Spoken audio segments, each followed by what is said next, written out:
কিন্তু রাজ্য সরকার দেখা যাচ্ছে যে আমাদের ঘরের ছেলেরা আন্দোলন করতে গেলে তাদেরকে ধরে ধরে জেলে ভরছে। অবিলম্বে তাদের মুক্তির দাবি আমরা করছি।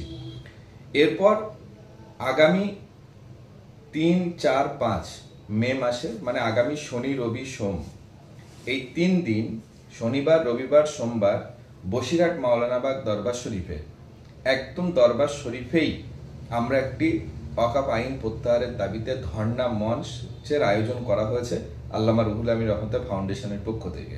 আসসালামু আলাইকুম রহমতুল্লাহি ওয়া বারাকাতুহু। সকল দেশব্যাপী এবং রাজ্যবাসী যারা প্রত্যেকের কাছে আমাদের অনুরোধ রইল যে আপনারা অবগত আছেন অল ইন্ডিয়া মুসলিম পার্সোনাল ল বোর্ডের নেতৃত্বে গোটা বাংলা জুড়ে, গোটা দেশ জুড়ে আজ যে ওয়াকফ আইন প্রত্যাহারের দাবিতে প্রতিবাদ আন্দোলন চলছে, সেটি 2-3 দিনের জন্য আমরা বন্ধ রেখেছিলাম। কারণ আপনারা জানেন যে কাশ্মীরে যে নৃশংসভাবে হতাহত হয়েছে, অনেকে আহত হয়েছে, এটা ভারতবর্ষে এমন ঘটনা আমরা যারাই করুক নিন্দা জানাই। কেননা রাজনীতির এবং রাজনীতির বাইরে যেভাবেই সাম্প্রদায়িক যে ঘটনাই ঘটুক না কেন এবং যেভাবেই যেটা বলুক যে হিন্দু নাম ধরে ধরে মারা হয়েছে, এই ধরনের কথা নয়। যারা টেররিস্ট হয় তাদের কোনো ধর্ম হয় না, তা আমরা সেটাকে নিন্দা জানাই। বিশেষ করে মাওলানাবাগ দরবার শরীফের পক্ষ থেকে যে 26 জন আমাদের দেশের ভাইরা জীবন দিয়েছে, আমরা তাদের পরিবারের প্রতি সমবেদনা জানাই। তারা নিহত হয়েছে, তাদের আত্মার শান্তি কামনা করি। সাথে আমাদের ঘরের ছেলে ঝন্টু শেখ, সেও নিহত হয়েছে, শহীদ জওয়ান।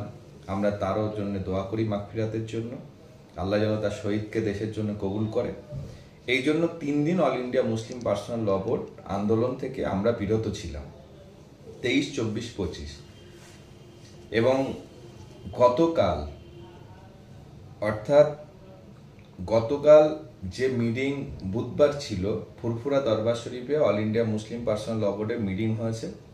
সেখান থেকে পরিষ্কার সিদ্ধান্ত নেওয়া হয়েছে এবং ঘোষণা দেওয়া হয়েছে যে সমস্ত এলাকায় যেমন আন্দোলন চলছিল এই আন্দোলন অব্যাহত থাকবে এবং আরও শক্তিশালী আন্দোলনের রূপরেখা তৈরি করা হয়েছে। এবং ব্রিগেড নিয়ে বারবার যে বার্তা আমাদের কাছে আসছিল, ব্রিগেড, আপনারা জানেন এই ব্রিগেডের পারমিশন আমরা রাজ্যে কোথাও এখনো পর্যন্ত আমরা এই রাজ্যে পাইনি। এবং আমাদের রাজ্যে এই আন্দোলন করতে গিয়ে আমাদের ঘরের ছেলেরা অনেকে অ্যারেস্ট হয়েছে। এই রাজ্য সরকার তাদেরকে অ্যারেস্ট করছে। অতএব কেন তাদেরকে অ্যারেস্ট করা হচ্ছে? একদিকে বলছে আমরা ওয়াকফ আইন এখানে হতে দেব না, এটা মুখের গল্প, কিন্তু এটা তো আইন হয়ে গেছে। আপনি আজ আছেন, কাল না থাকলে তারা এসে করবে। আমরা চাই আইন প্রত্যাহার হোক, তার সঙ্গে আপনি আমাদের সহযোগিতা করুন। কিন্তু রাজ্য সরকার দেখা যাচ্ছে যে আমাদের ঘরের ছেলেরা আন্দোলন করতে গেলে তাদেরকে ধরে ধরে জেলে ভরছে। অবিলম্বে তাদের মুক্তির দাবি আমরা করছি। এছাড়াও আমরা যখন মিটিং মিছিল করছি, থানা প্রশাসন আমাদেরকে পারমিশন দিচ্ছে না। কেন দেওয়া হচ্ছে না? রাজ্য সরকারের সমস্যা কোথায়?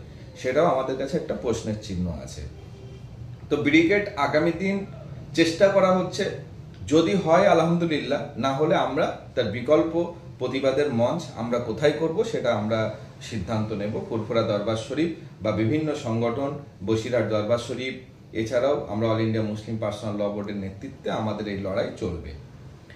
এরপর আগামী 3, 4, 5 মে মাসে, মানে আগামী শনি, রবি, সোম, এই 3 দিন, শনিবার, রবিবার, সোমবার, বসিরহাট মাওলানাবাগ দরবার শরীফে, একদম দরবার শরীফেই আমরা একটি ওয়াকফ আইন প্রত্যাহারের দাবিতে ধর্ণা মঞ্চের আয়োজন করা হয়েছে আল্লামা রুহুল আমিন রহমতে ফাউন্ডেশনের পক্ষ থেকে। তো আমরা মাওলানাবাগ দরবার শরীফ এই আরাফের পক্ষ থেকে জাতি ধর্ম বর্ণ নির্বিশেষে, যেহেতু আপনারা জানেন এই আন্দোলনের সঙ্গে বহু অন্য সম্প্রদায়ের হিন্দু ভাইরাও আমাদের সঙ্গে কিন্তু আন্দোলন করছে, অতএব আমরা সবাইকে আহ্বান করব যে আপনারা এই 5 তারিখে সুপ্রিম কোর্টের রায় আছে, আমরা সেজন্য 3, 4, 5 পর্যন্ত আমাদের ধর্ণা মঞ্চ চলবে।